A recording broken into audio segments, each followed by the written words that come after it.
Thank you very much. Please, make yourselves comfortable. I want to thank you, Speaker Cox. It's a true privilege to be back in the great Commonwealth of Virginia. And it's a tremendous honor to stand on these historic grounds as the first president to address a joint session of the oldest lawmaking body in all of the Western Hemisphere, the Virginia General Assembly. Congratulations.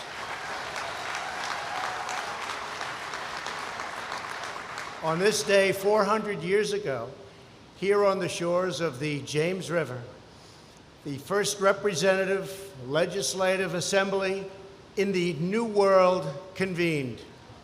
By the devotion of generations of patriots, it has flourished throughout the ages.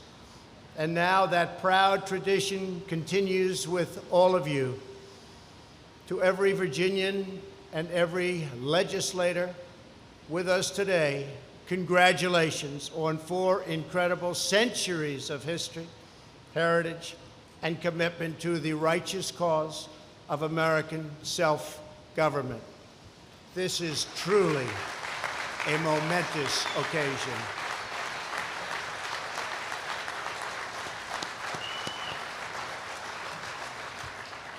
I want to thank the Governor of Virginia for inviting me to speak at this very important event. And with us this morning are many distinguished guests and officials from across the Commonwealth, including Lieutenant Governor Justin Fairfax. Thank you very much.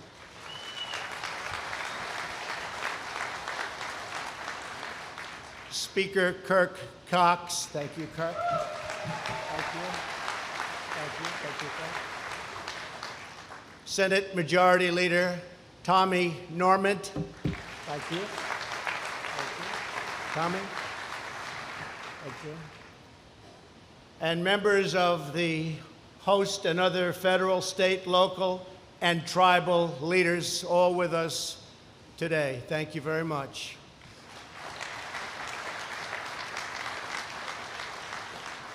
We're also very thankful as well to have with us Secretary Ben Carson. Ben, thank you very much, wherever you may be. Thank you, Ben. And Acting Director, person that you know very well, Acting Director Ken Cuccinelli. Spent a lot of time with you folks and has a lot of respect for you. And the terrific people at the Department of the Interior and the National Park Service. I want to thank you all for being here with us. It's a great honor. I also want to recognize everyone at American Evolution and the Jamestown Settlement, the Jamestown-Yorktown Foundation, the Jamestown Rediscovery Project, and Preservation Virginia. Thank you very much. What a great job you do. Thank you. The fact is that each of you has helped protect and preserve our national treasures here at Jamestown, and it's a great debt. We owe you a great, great debt. Thank you. What a job. On this day in 1619, just a mile south of where we are gathered now, 22 newly elected members of the House of Burgesses assembled in a small wooden church. They were adventurers and explorers, farmers and planters, soldiers, scholars, and clergymen. All had struggled, all had suffered, and all had sacrificed in pursuit of one wild and very improbable dream. They called that dream Virginia.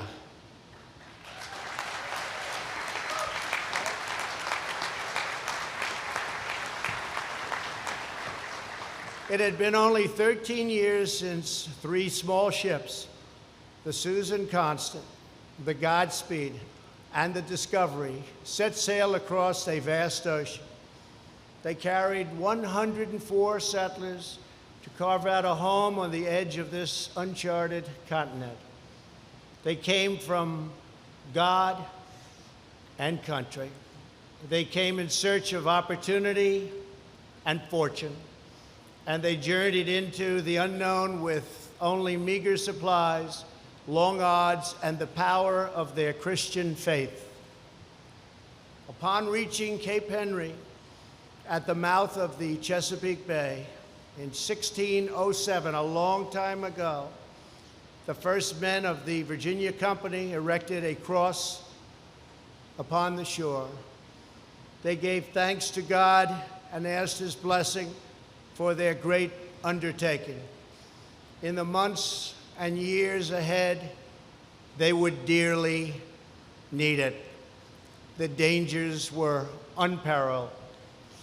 The Jamestown settlers arrived in America amid one of the worst droughts in over 7 centuries.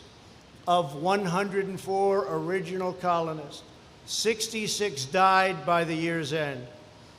During the third winter, known as the starving time, a population of up to 500 settlers was reduced to 60. By spring, those who remained were in search of whatever they could get to survive, and they were in dire trouble. They left Jamestown deserted. They just sailed away, never to come back. But they had not gone far down the James River when they encountered the answer to their prayers, ships bearing a year's worth of supplies and more than 300 new settlers. As we can see today on this great anniversary, it would not be the last time that God looked out for Virginia. Together, the settlers forged what would become the timeless traits of the American character. They worked hard, they had courage and abundance, and a wealth of self-reliance. They strived mightily to turn a profit. They experimented with producing silk, corn, tobacco, and the very first Virginia wines. At a prior settlement at Roanoke, there had been no survivors, none at all. But where others had typically perished, the Virginians were determined to succeed. They endured by the sweat of their labor, the aid of the Powhatan Indians, and the leadership of Captain John Smith.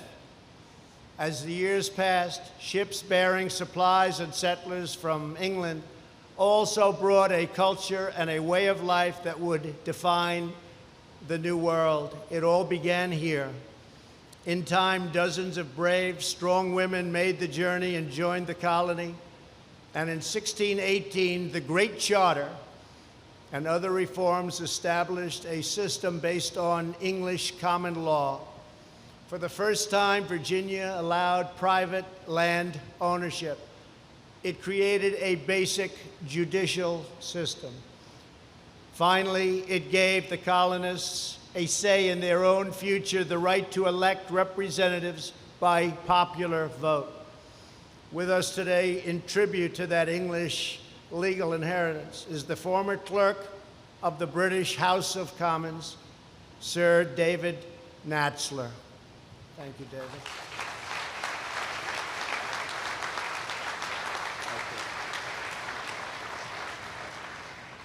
Sir David, we're thrilled to have you with us. Thank you very much for being here. Thank you very much, David. At that first American Assembly in 1619, the weather was so hot that one legislator actually died. Mercifully, the session was cut very short. But before adjourning, the Assembly passed laws on taxation, agriculture, and trade with the Indians. With true American optimism, the Assembly even endorsed a plan to build a world-class university in the still rugged wilderness. It was a vision that would one day be fulfilled just miles from here at one of America's earliest educational institutions, the esteemed College of William and Mary. Great place.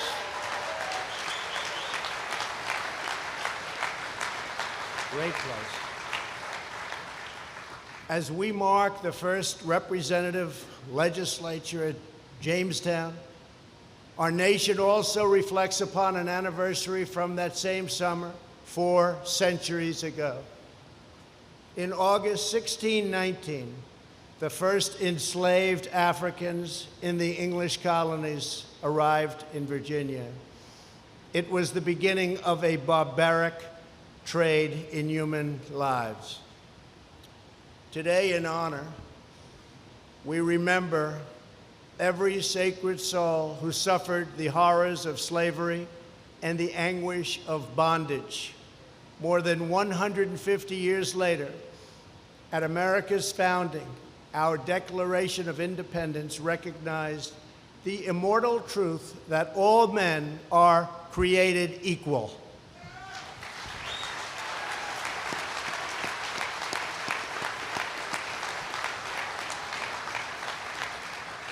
Yet it would ultimately take a civil war, 85 years after that document was signed, to abolish the evil of slavery. It would take more than another century for our nation, in the words of Reverend Martin Luther King Jr., to live out the true meaning of its creed and extend the blessings of freedom to all Americans.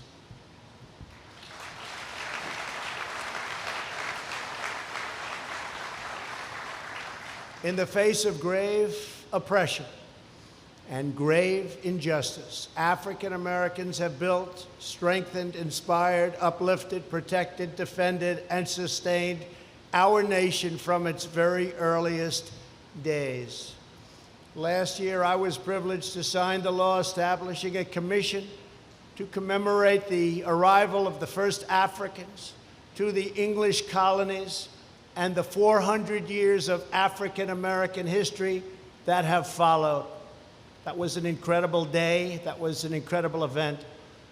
Today, we are grateful to be joined by that commission's chairman, Dr. Joseph Green.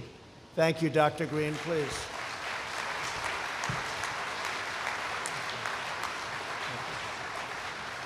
Thank you. Thank you very much, Dr. Green. In the decades that followed that first legislative assembly, the democratic tradition established here laid deep roots all across Virginia. It spread up and down the Atlantic coast. One fact was quickly established for all time. In America, we are not ruled from afar. Americans govern ourselves, and so help us God, we always will.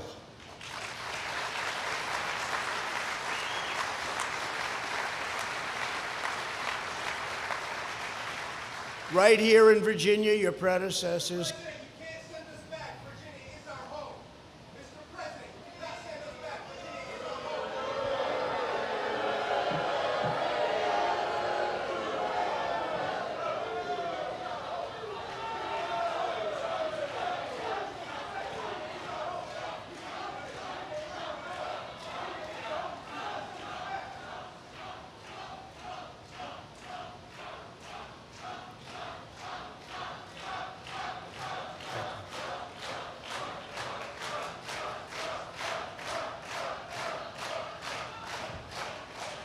Thank you very much. Thank you.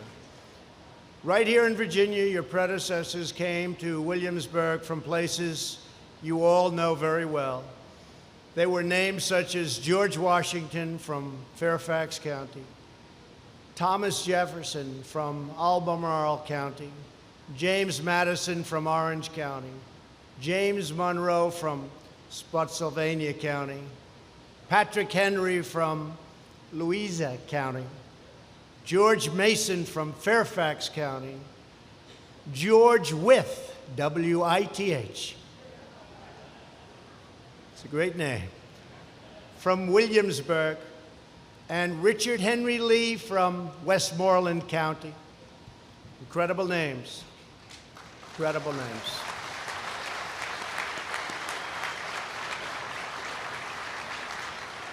Self-government in Virginia did not just give us a state we love. In a very true sense, it gave us the country we love, the United States of America. So true. Thank you very much.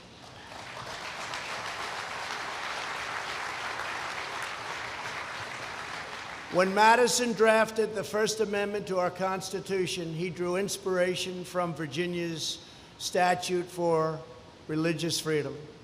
As John Adams wrote in Philadelphia just before the adoption of the Declaration of Independence, we all look up to Virginia for examples.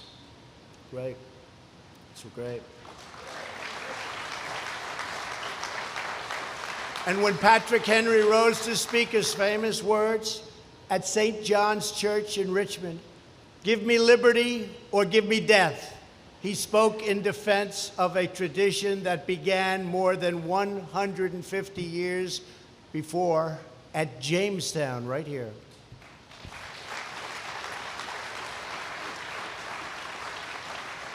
It was a heritage those patriots would fight a long war of independence to defend, and it is a heritage that countless Americans have fought and died for to secure in all of those centuries since.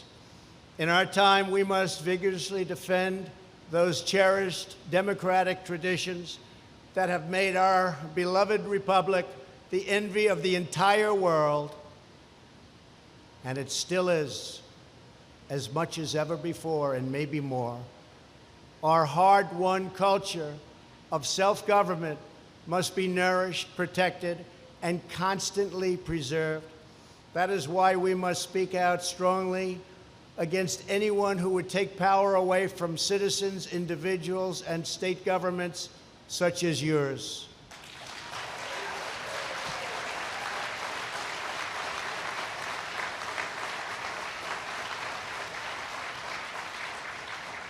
In America, the people will forever rule, the people will forever reign, and the people will forever be sovereign.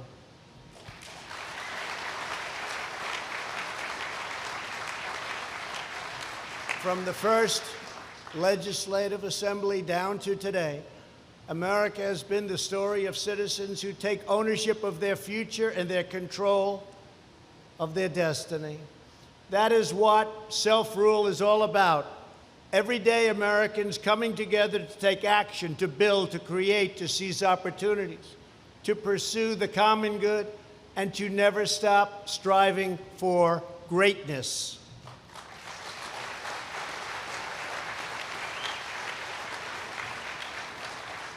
Four centuries ago, one early voyager to Jamestown captured the spirit of confidence and daring that has always powered our great experiment in self-government. He wrote, "We hope to plant a nation where none before hath stood." That was something. In that hope, the men and women of Jamestown achieved success beyond anything they could possibly have imagined. They started the nation that settled the wilderness, won our independence, tamed the Wild West, ended slavery, secured civil rights, invented the airplane, vanquished the Nazis, brought communism to its knees, and placed our great American flag on the face of the moon.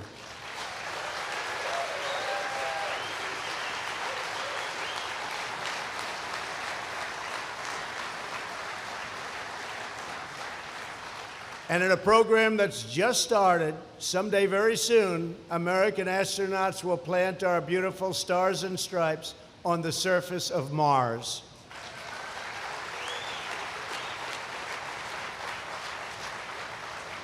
But among all of America's towering achievements, none exceeds the triumph that we are here to celebrate today.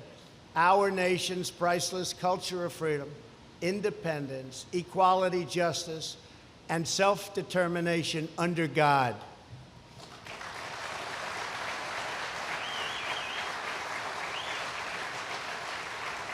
That culture is the source of who we are. It is our prized inheritance. It is our proudest legacy. It is among the greatest human accomplishments in the history of the world. What you have done is the greatest accomplishment in the history of the world, and I congratulate you. It started right here.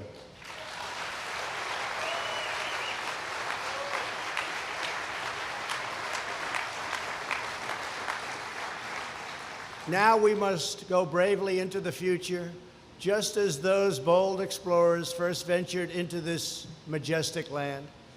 We must call upon the same scale of imagination, the same thirst for knowledge, the same love of adventure, the same unrelenting courage, and the same total determination to prevail. Above all, we must be proud of our heritage, united in our purpose, and filled with confidence in our shared great, great, great American destiny.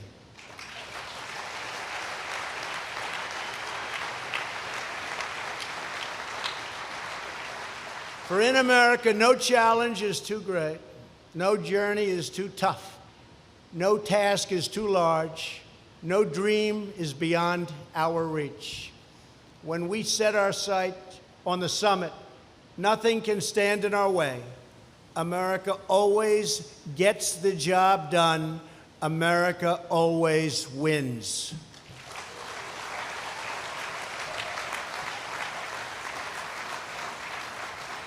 That is why, after 400 years of glorious American democracy, we have returned here to this place to declare to all the world that the United States of America and the great Commonwealth of Virginia are just getting started.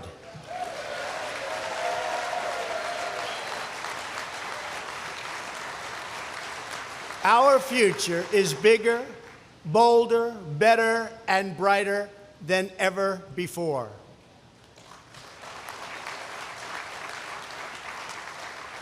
It's been a great honor for me to be with you this morning. I'd like to thank you. God bless you. God bless Virginia, and God bless America. Thank you very much, everybody.